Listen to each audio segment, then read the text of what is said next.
All right, our last subsection is formulas. Let me read here. A formula is an equation or set of calculations that takes a number or numbers as input and produces an output.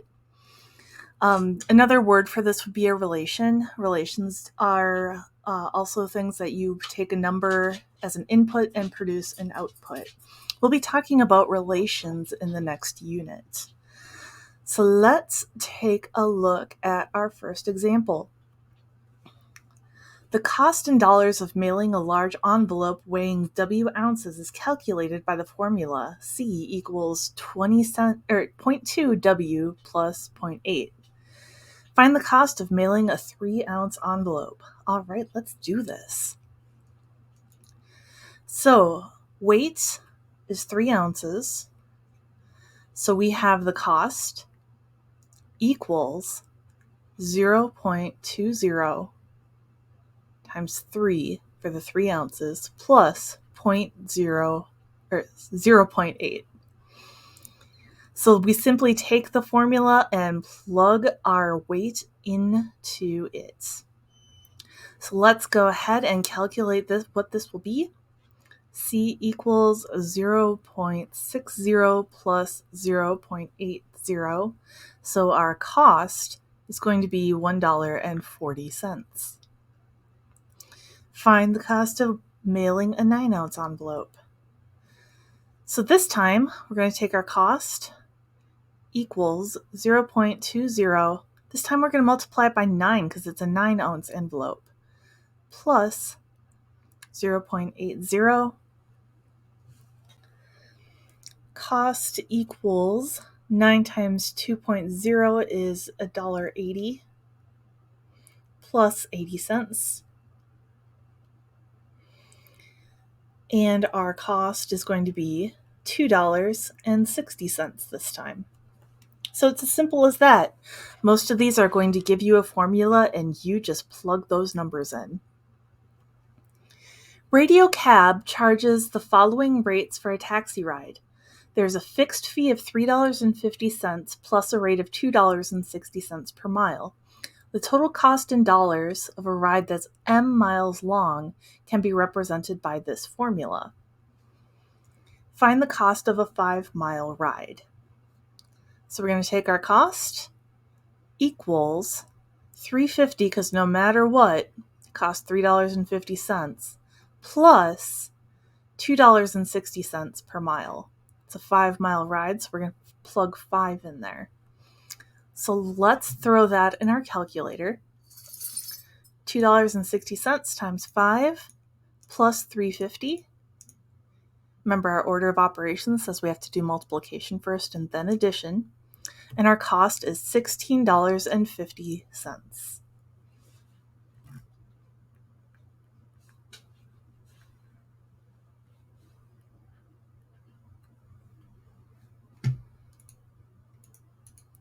Oh, $16.50, I'm sorry.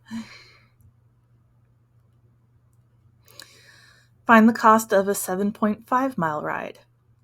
Cost equals $3.50 plus $2.60 times how many miles is 7.5. So let's go ahead and put that in our calculator. $2.60 times $7.50 equals plus $3.50, $23 total.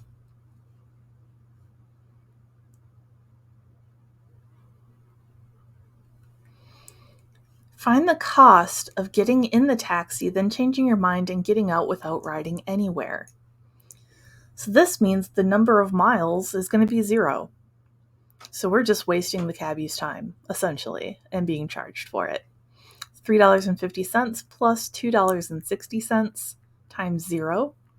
So our cost is going to be $3.50 for annoying the cabbie.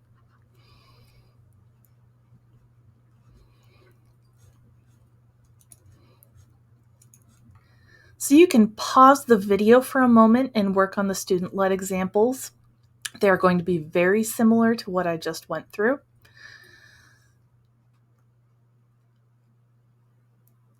Welcome back. Let's do problem 30 together. There are going to be times where we need to put more than one number into the formula. So let's see if we can do that. Just making sure my computer doesn't jump around again. And let's go. When a patient's blood pressure is checked, they are usually told two numbers, the systolic blood pressure and the diastolic blood pressure. The mean arterial blood pressure can be estimated by the following formula. So the MAP equals SBP plus 2 times the DBP over 3. And the units are millimeters of mercury, or Hg.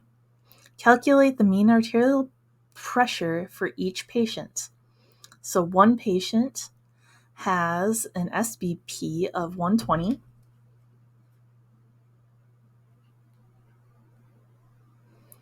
and a DBP of 75. So we have to do 2 times 75, all over 3. So remember, with the order of operations, we have to do everything in the numerator first. So we have to do 2 times 75 because multiplication comes before addition, plus 120, then divide by 3. And our average is 90.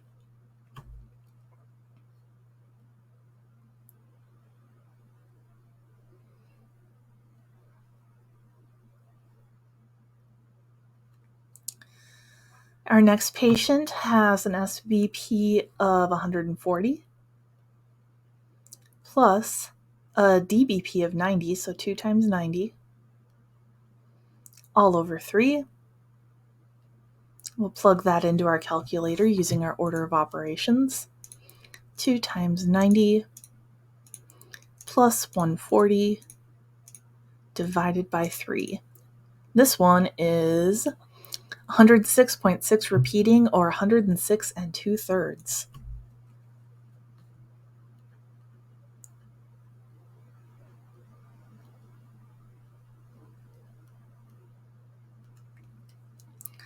So I'd like you to pause the video again and work on problem 51 before we move on.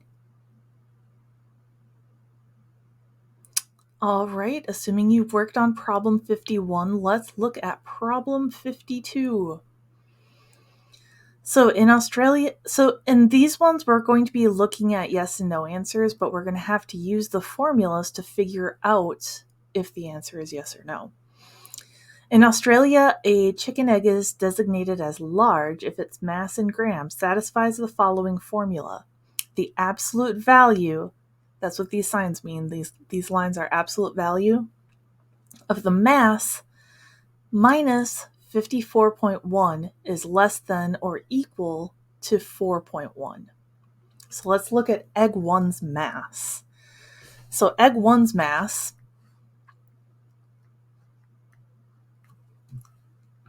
crazy computer, egg's 1 mass is 57.8 grams. So we have to look at the absolute value of 57.8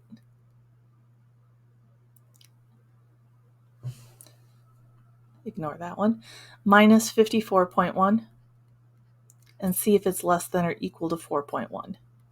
So let's check. 57.8 minus 54.1. The absolute value is less than or equal to 4.1. So yes, this one qualifies as large. Let's check the next one. 58.3 grams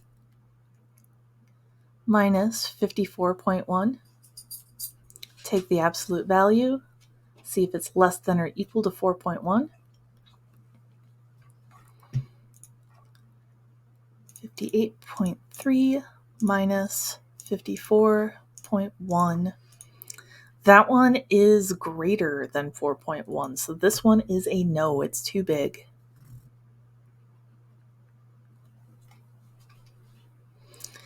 Let's look at egg number 3. Egg number 3 is 49.8 grams minus 54.1. Take the absolute value, make sure it's less than or equal to 4.1.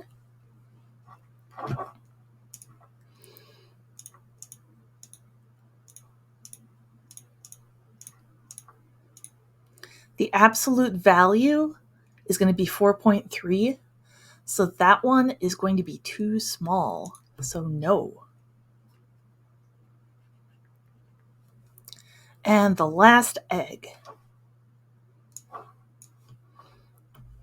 Egg 4 is 50 grams.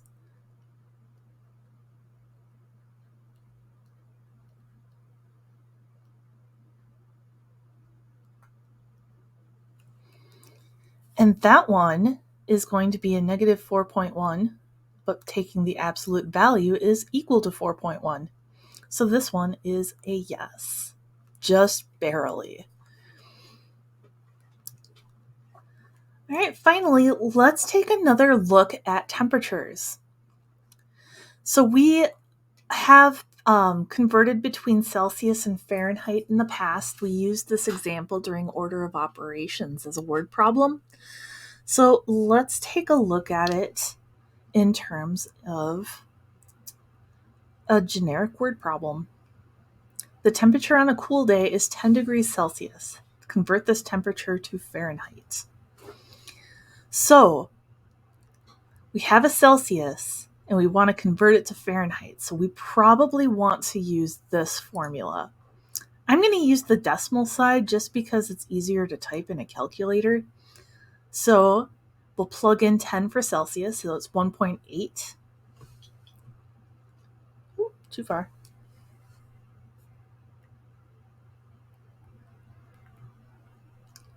Times 10.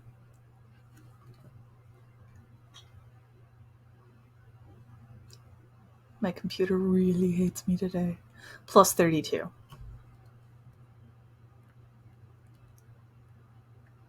Which is 18 plus 32, which is 50 degrees Fahrenheit. Sounds like a pretty comfortable day to me. Normal body temperature is 98.6 degrees Fahrenheit. What is this temperature in Celsius? So Celsius, I'm going to use this one. It is going to be F minus 32 divided by 1.8.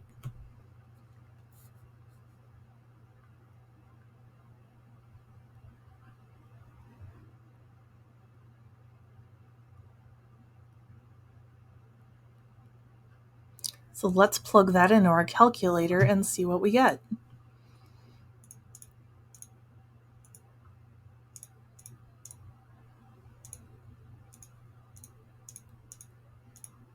"37 degrees Celsius.